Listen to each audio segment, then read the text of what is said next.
एक बेटा अपने पिता के साथ बहुत ही महंगी गाड़ी से जा रहा था।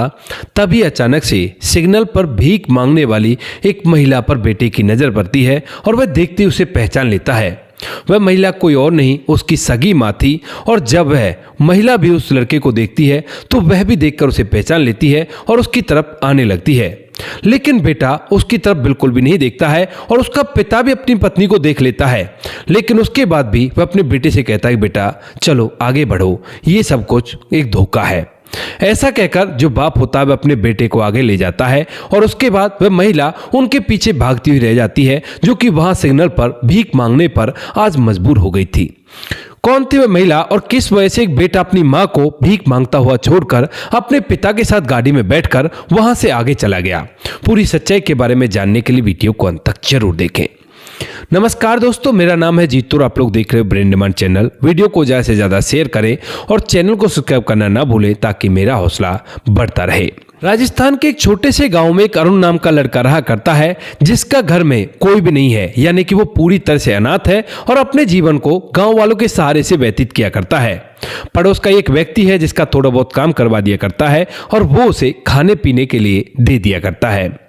अरुण जो होता है वो जैसी शादी की हो जाता है तो उसके बाद वही परिवार वाले जिनके यहाँ पर वो काम किया करता है वो उसकी शादी की चिंता करते हैं और एक ऐसी ही अनाथ और बेघर लड़की से उसकी शादी करा देते हैं।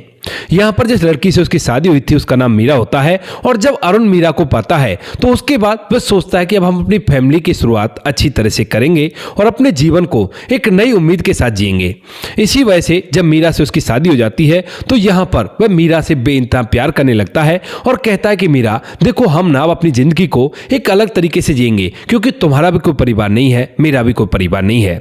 लेकिन यहाँ पर जो मीरा थी वह गरीबी से काफी ज्यादा परेशान थी और इसी वजह से वह अरुण से कहने लगती है कि अरुण देखो, अगर अच्छी तरह से जिंदगी जीनी है तो गरीबों की तरह तो बिल्कुल नहीं जीना है, क्योंकि अब तक हमारे पास अपना कोई भी पैसा रुपया नहीं था और हमें ना कुछ करना होगा। अब जो अरुण था वह तो पहले से ही पढ़ाई लिखाई छोड़ चुका था, लेकिन मीरा अभी तक भी पढ़ाई कर रही थी। और उसके बाद मीरा कहने लगती है कि देखो, अगर हमें आगे बढ़ना है तो हमें पढ़ाई लिखाई करनी होगी और पढ़ाई लिखाई करने के बाद ही बड़े आदमी बन सकते हैं। अब इस बात को सुनकर अरुण कहने लगता है, देखो मीरा, मैंने तो पढ़ाई काफी दिन की छोड़ दी है, अगर तुम पढ़ना चाहो तो तुम बेशक से पढ़ सकती हो और तुम्हें पढ़ाने के लिए मुझे चाहे कुछ भी करना पड़े मैं जरूर से करूंगा। अब मीरा इस बात के लिए तैयार हो जाती है और कहती है कि हाँ, यही एक रास्ता है जिससे हम अपनी जिंदगी को अलग तरीके से जी सकते हैं और मुझे पढ़ना तो होगा ही। ऐसा कहकर वह पढ़ाई करने लगती है। अरुण उसे पढ़ाने लगता है, लेकिन गांव के अंदर जब वह पढ़ाई करती है तो उसके बाद गांव के लोग आपस में बातें बनाने लगते हैं कि यह कौन सा तरीका है, गांव की बहू को इस तरह से पढ़ा रहा है।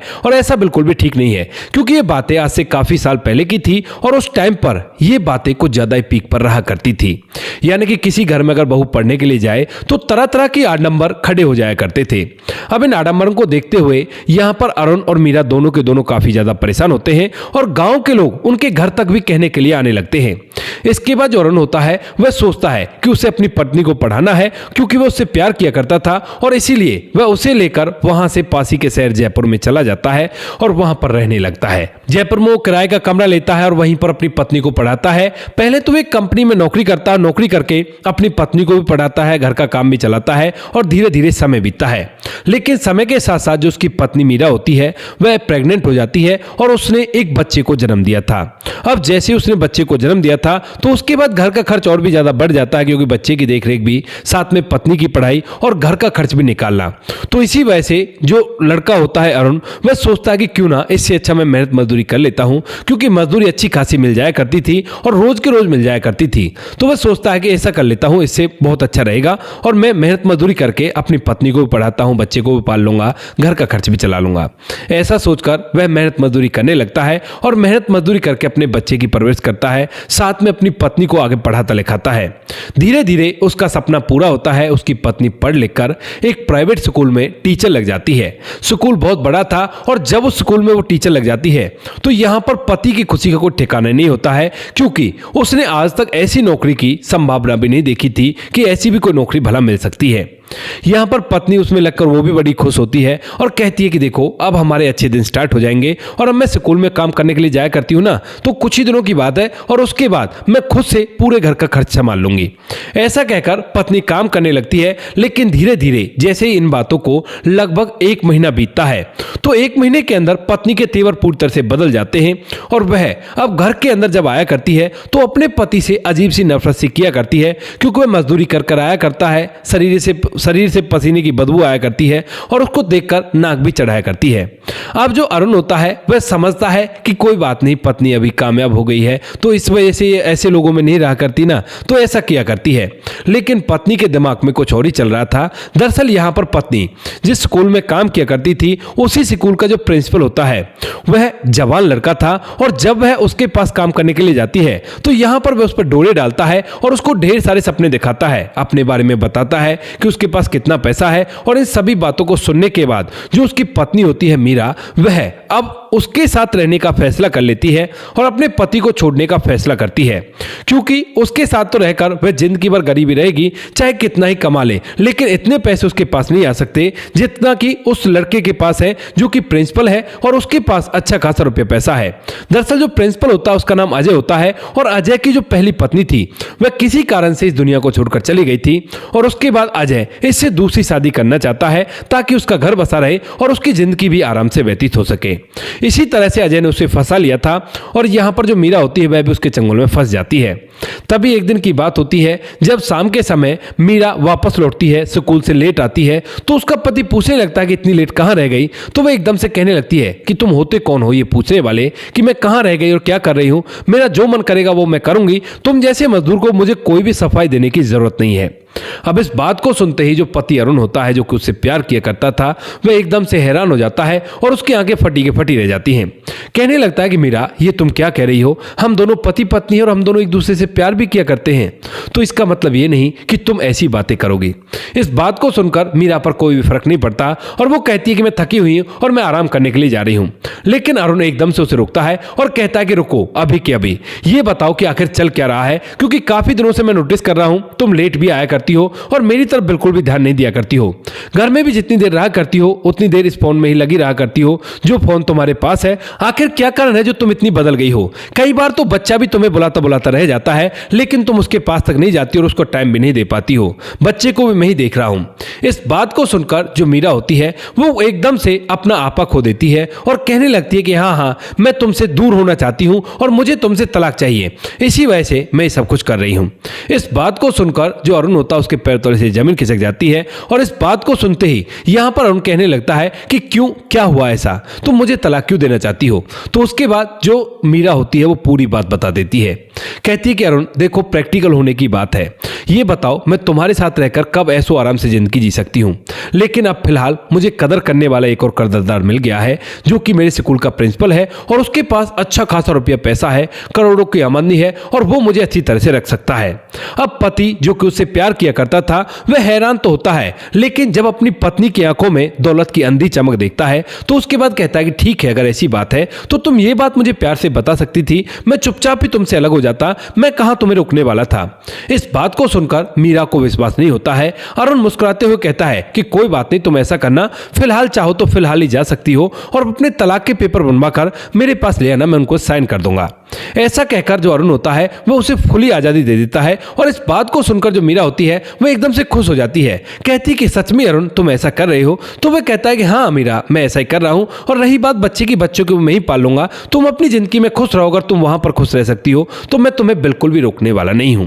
इसके बाद जो मीरा होती है वह एकदम से उसे गले लगाती है और कहती है कि मैं तो काफी घबरा रही थी, मुझे नहीं पता था कि तुम इतने ओपन विचारों के हो और कोई भी बात नहीं, ठीक है मैं जा रही हूं, तो ऐसा करती हूं मैं अभी चली जाती हूं और उसके बाद धीरे धीरे मैं तलाक के पेपर बनवाकर तुम्हारे पास भिजवा दूंगी।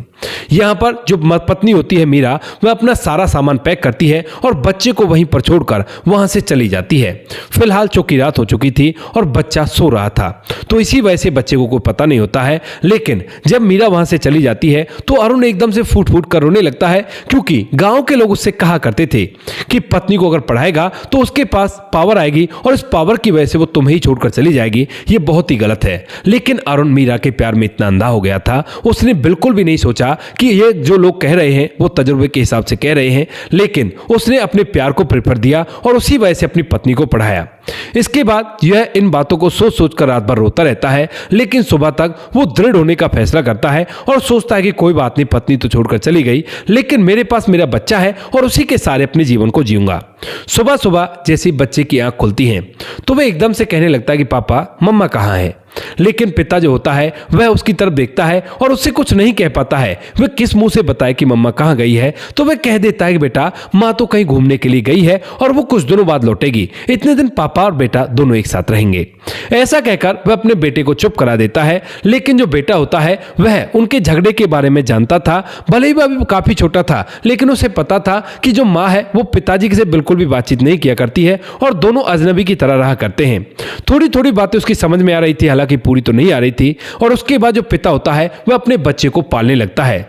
धीरे धीरे समय बीतता है, लेकिन वो कहते हैं ना कि जब कभी भी किसी आदमी पर मुसीबत आया करती है तो वो चारों तरफ से आ जाया करती है। ऐसा ही यहाँ पर इस लड़के अरुण के साथ होता है। अरुण जो होता है जिस बिल्डिंग की साइड पर काम कर रहा था वहां पर अचानक से एक हादसा होता है और उस हादसे के कारण वह काफी ऊपर से नीचे गिरता है, जिससे उसके पांव में काफी गहरी चोट आ जाती है। अब जो ठेकेदार होता है उसने अरुण को कुछ पैसे दिए और पैसे देने के बाद कह दिया कि भाई अब तू काम तो कर ही नहीं सकता, अपने जीवन को आराम से व्यतीत कर। इसके बाद जो अरुण होता है वह अपने पैर को लेकर सीधा सरकारी हॉस्पिटल में जाता है, वहां पर जाकर प्लास्टर करवाता है और जैसे तैसे करके वहां पर आराम करने लगता है। लेकिन वहीं पर उसका भूखा बेटा घर पर रहा करता है और उसके लिए उससे नहीं टिका जाता है। और वो जब उसके पैर पर प्लास्टर चढ़ा हुआ था तो उसी समय यहां से निकलता है। निकलने के बाद एक कट्टे को लेकर, यानी कि छोटा सा बोरा जो होता है उसे लेता है और उसके अंदर ढूंढ ढूंढ कर प्लास्टिक की बोतलों को इकट्ठा करता है और इकट्ठा करने के बाद उन बोतलों को बेचकर उनसे जो पैसे मिलते हैं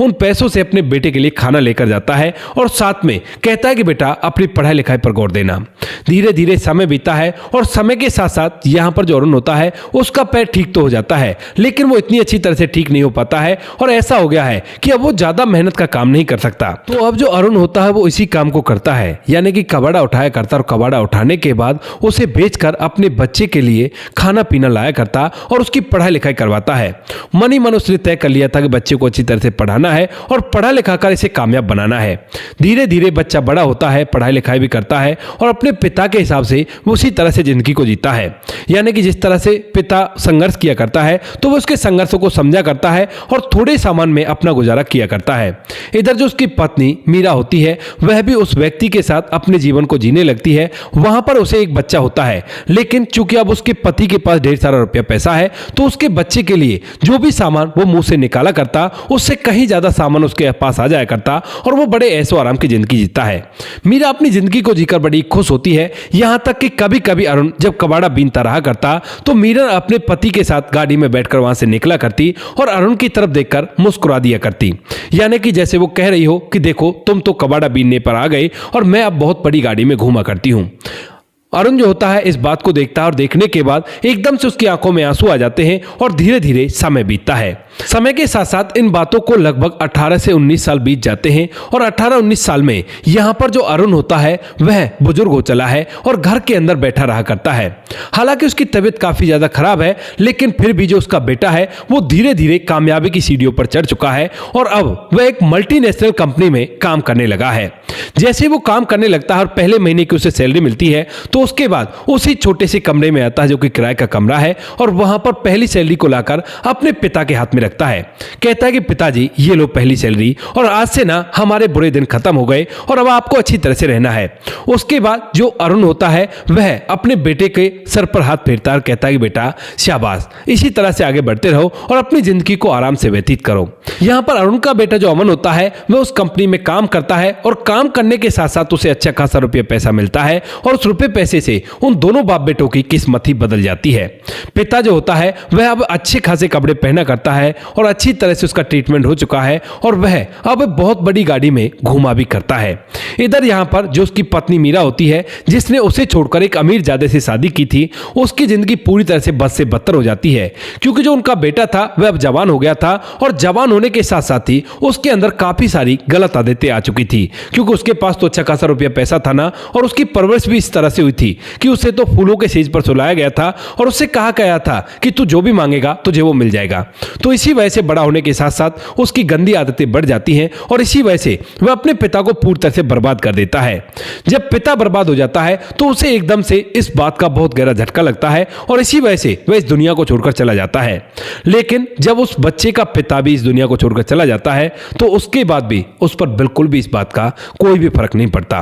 वह तो अपने उसी अय्यासी में घूमाता रहा करता और जो भी कुछ अब उनके पास बचा है उसको भी बर्बाद कर देता है और दोनों माँ बेटे पूरी तरह से रोड पर आ जाते हैं। वो दोनों रोड पर आ गए थे और रोड पर आने के बाद जो माँ अब तक पूरे ऐशो आराम से जिंदगी जी रही थी, वह अपनी आंखों में आंसू ले आती है और आंखों में आंसू लेकर वह दूसरों के घरों में काम करने लगती है। माँ बेटे किराए के कमरे में रहा करते हैं और वहां पर जो बेटा होता है वह अब भी ऐसा ही किया करता है। जब भी उसे अपनी माँ के पैसे दिख जाया करते, यानी कि वो किराए के लिए जब पैसे इकट्ठा किया करती, तो उन पैसों को निकाल कर उनकी शराब वगैरह पी जाया करता है और इधर उधर आवारा ही घूमा करता है। यहाँ पर माँ उसके बाद भी अपने जीवन को जी रही थी, यानी कि मीरा अपने जीवन को जी रही थी, लेकिन जिन घरों में वो काम करने के लिए जाया करती है वहां से उसका जो बेटा होता है वह पैसे लेने की डिमांड किया करता और जब वो लोग उसे शराबी को अपने घर पर आता हुआ देखते हैं तो उसे काम से भी निकाल देते हैं, यानी कि बुजुर्ग मीरा को अब काम भी नहीं मिल रहा है। उसके बाद मीरा के जो पेट की भूख होती है वो उसे टिकने नहीं देती है और वह अब बुढ़ापे की हालत में इधर उधर सिग्नलों पर जाकर भीख मांगने लगती है। तभी अमन और उसका पिता जो अरुण होता है वह एक गाड़ी से आ रहे थे। दरअसल यहाँ पर पिता को वो एक नया घर दिखाने के लिए जा रहा है जिसको वो खरीदने वाले हैं, तो उसे दिखाकर वह वापस लौट रहे थे और उसी दौरान एक सिग्नल पर उनकी गाड़ी रुक जाती है। अब जैसे ही उनकी गाड़ी सिग्नल पर रुकती है तो यहाँ पर जो अरुण होता है वह साइड में देखने लगता है और साइड में जो मीरा होती है वह भीख मांग रही थी। इधर जो उसका बेटा अमन होता है वह भी उसे देखकर पहचान गया था, क्योंकि बाद में पिता ने अपने बेटे को सच्चाई बता दी थी और कह दिया था कि बेटा तेरी माँ तो ऐसे से रहा करती है। बेटे को भी माँ से नफरत सी हो गई थी कि उसने कम से कम उसकी तरफ तो उसे देखना चाहिए था और इसी वजह से बेटा भी उसे देख तो लेता है लेकिन उससे कुछ कह नहीं पाता है। इधर पिता भी देखकर आगे देखने लगता है और जैसी मीरा उन्हें देखती है दोनों को, तो वो भी देखती पहचान लेती है, क्योंकि अब तक भी वह उनके इर्द गिर्द तो रहा करती थी और बार बार उन दोनों की मुलाकातें होती रहा करती थी। अब जैसे वो उनको इस तरह से बैठा हुआ देखती है तो एकदम से उनकी तरफ बढ़ने लगती है, लेकिन तभी जो पिता अरुण होता है वो कहता है कि बेटा चलो गाड़ी आगे चलाओ। इसके बाद गाड़ी आगे चलती है और यहाँ पर जो मीरा है उनकी गाड़ी के पीछे भागती हुई एकदम से रुक जाती है और उसकी आंखों से आंसू पश्चाताप के टपकने लगते हैं। तो दोस्तों ये थी आज की कहानी, जहां पर एक लड़की से एक लड़के ने सच्चा प्यार किया और उसके लिए वो सब कुछ किया जो प्यार में करना चाहिए, लेकिन उसके बावजूद भी उस लड़की ने ऐसा सिला दिया और फिर ऊपर वाले ने उसको उसके किए की सजा दे डाली। आप क्या कहना चाहते हो इस कहानी के बारे में? आपकी जो भी राय कमेंट सेक्शन में लिख सकते हो, लोगों के साथ शेयर कर सकते हो। वीडियो अगर अच्छी लगी तो वीडियो को लाइक और चैनल को सब्सक्राइब जरूर करें ताकि हमें थोड़ा सा हौसला मिल सके आप लोगों के लिए ऐसी अच्छी वीडियो बनाने के लिए। इन कहानियों को सुनाने का उद्देश्य किसी को परेशान करना बिल्कुल भी नहीं है। ये कहानी आपको इसलिए सुनाई जाती है ताकि आप लोग इन कहानियों में से कुछ ना कुछ सीख सको और अपने जीवन में उस चीज को अप्लाई कर सको। मिलते हैं किसी नेक्स्ट वीडियो नए टॉपिक के साथ, तब तक के लिए जय हिंद, जय भारत, जय हिंदुस्तान।